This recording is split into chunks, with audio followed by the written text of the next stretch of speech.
Buonasera a tutti. Come ha annunciato Aurora, io oggi rappresento Speranza di Libertà, cioè l'organizzazione giovanile di Sardegna Nazione Indipendenza. Noi come giovani indipendentisti abbiamo immediatamente abbracciato questa lotta contro il nucleare che ha intrapreso il nostro movimento, agendo in tutti i settori che riguardano i giovani. Quindi noi siamo per lo più studenti universitari o liceali. Abbiamo contribuito attivamente alla raccolta delle firme, portando i nostri banchetti e portando la nostra piccola esperienza in giro per buona parte dell'Interland cagliaritano, nei licei e nelle università. In questo modo ci siamo anche potuti rendere conto di un'ostilità che non riguarda soltanto il generale, ma riguarda anche il particolare, cioè i ragazzi che sono totalmente ostili all'ipotesi nucleare nella nostra terra, per i motivi che prima il nostro coordinatore nazionale ha potuto elencare.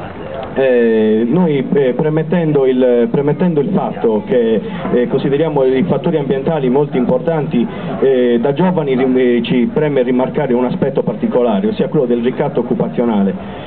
Noi giovani siamo spesso costretti ad abbandonare la nostra terra per andare a cercare il lavoro altrove, quando in Italia, quando negli altri paesi europei o mondiali. Noi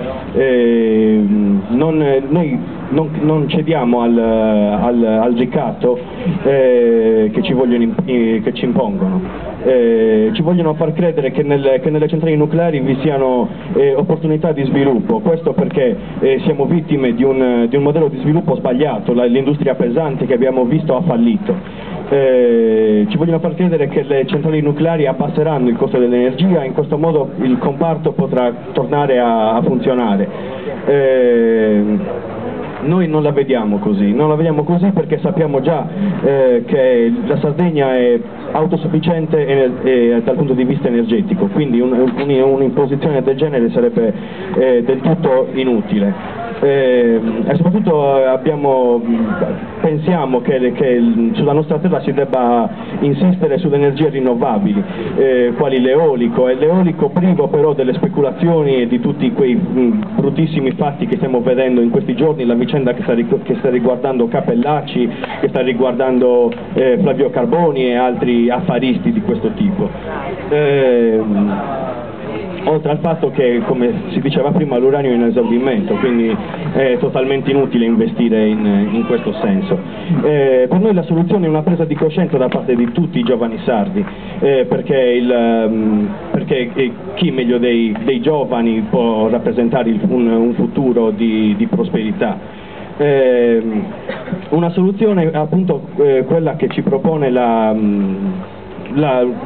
l'esercizio della sovranità sul nostro territorio, e quindi essere noi a poter decidere della nostra terra, noi a dover avere l'opportunità di creare da sardi un nostro modello di sviluppo che non sia imposto da Roma e che non sia imposto da un governo che noi non ci sentiamo di riconoscere. Il referendum è un esempio di sovranità. E noi richiamiamo tutti quanti a votare sì al referendum per salvare la nostra terra e salvare noi giovani che siamo il futuro di questa terra da una prospettiva di morte e di disperazione, nient'altro. Grazie.